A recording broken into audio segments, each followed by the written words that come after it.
একটা জাদুই আইসক্রিমের বীজ। এটা তুমি তোমার জমিতে রোপণ করলে অনেকগুলো আইসক্রিমের গাছ হবে।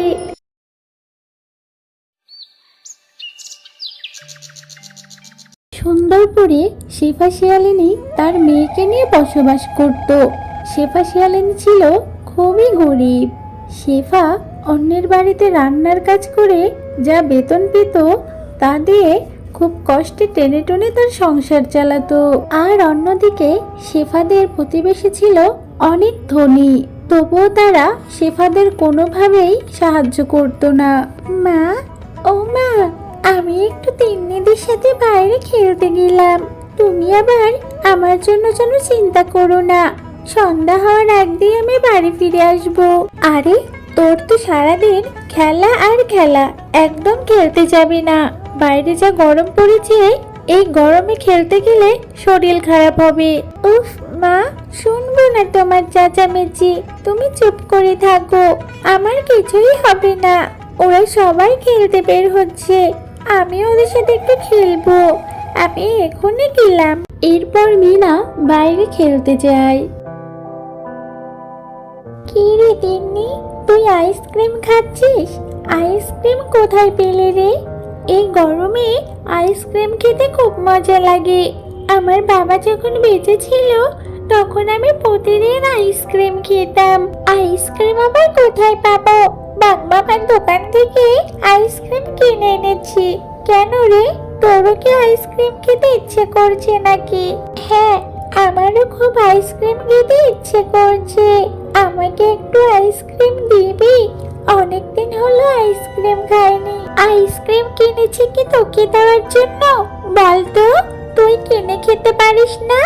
অবশ্য তোকে কি বলবো, তোরা যে গরিব, আইসক্রিম কিনে খাবার মতো তোদের তো কোনো সামর্থ্য নেই। আমার আইসক্রিমের দিকে একদম লোভ দিবি না। যা বলছি, যা এখান থেকে। তুই এভাবে বলছিস কেন রে তিন্নি? আমি কেন তোর আইসক্রিমের দিকে লোভ দিব?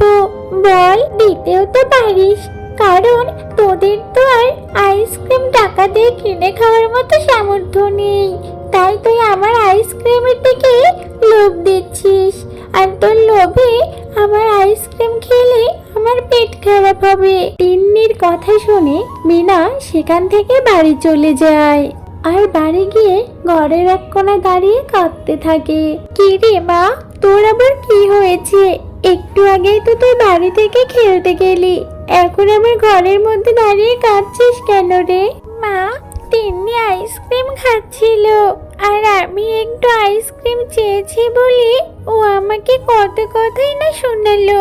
কাঁদিস না রে মা, আমরা তো গরিব, আমাদের তো আর ওদের মতো টাকা পয়সা নেই, তাই তোকে আইসক্রিম খাওয়াতে পারি না।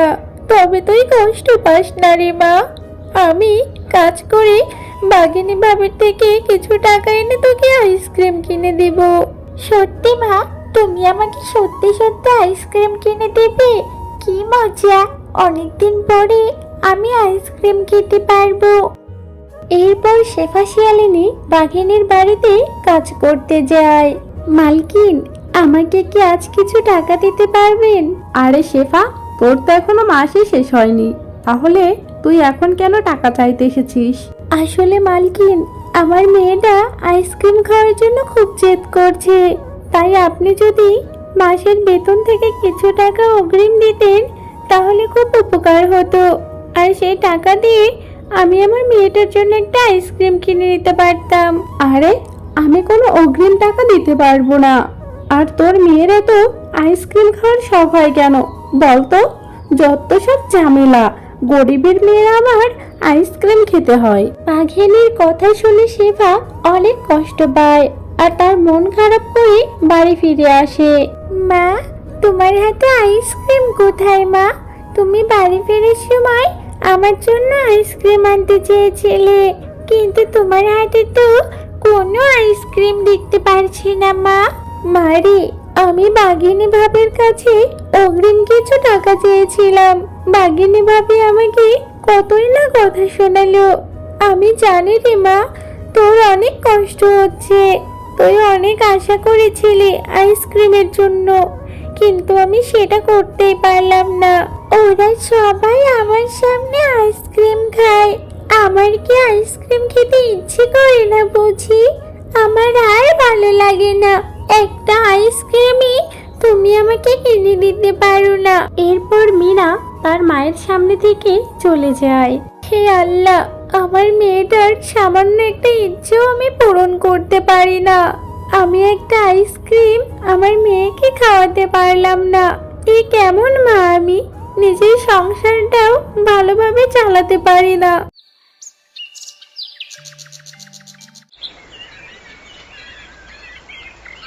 পরের দিন মিনা বাঘ মামার আইসক্রিমের দোকানের সামনে যায়। বাঘ মামা, ও বাঘ মামা, তোমার দোকানের আইসক্রিম তো ভারী সুন্দর দেখতে। আমাকে একটা আইসক্রিম দাও না গো বাঘ মামা। আইসক্রিমগুলো দেখে আমার যে খুবই খেতে ইচ্ছে করছে। কিরে, আইসক্রিম খাবি তো টাকা এনেছিস? আগে টাকা, পরে আইসক্রিম। তখনই সেখানে শেফা শিয়ালিনী চলে আসে। এই যে শেফা, তুমি কি তোমার মেয়েটাকে একটা আইসক্রিমও কিনে দিতে পারো না নাকি? এভাবে ভিখারির মতো আমার কাছে এসেছে আইসক্রিম চাইতে। তোমার মেয়েকে কতবার বলছি এখান থেকে যাচ্ছেই না। তুমি তোমার মেয়েকে নিয়ে যাও তো এখান থেকে। শেফা তখন মিনাকে সাথে করে নিয়ে বাড়ি ফিরে আসে আর একটা লাঠি দিয়ে মিনাকে অনেক মারতে থাকে। তোর এত আইসক্রিম খেতে হবে কেন রে? দেখলি আজ তোর জন্য আমাকে কত অপমানিত হতে হলো। আজ থেকে তোর বাড়ি থেকে বের হওয়া বন্ধ।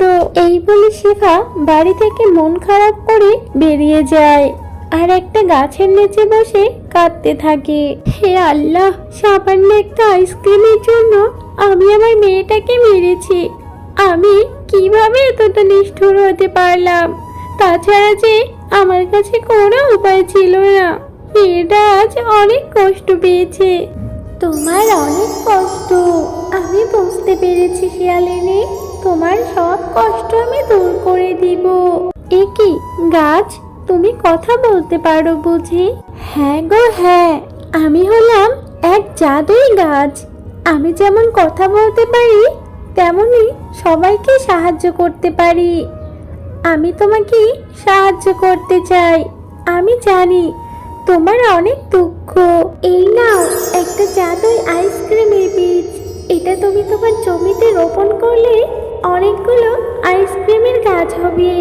আর সবগুলো আইসক্রিম বিক্রি করে তোমাদের বেশ ভালোই দিন কাটবে।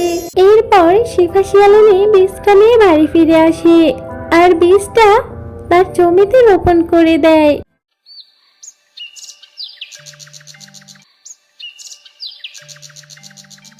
আর পরের দিন সকালে শেফা অনেক অবাক হয়ে যায়, কারণ সবগুলো আইসক্রিমের গাছগুলোতে আইসক্রিম ধরেছিল।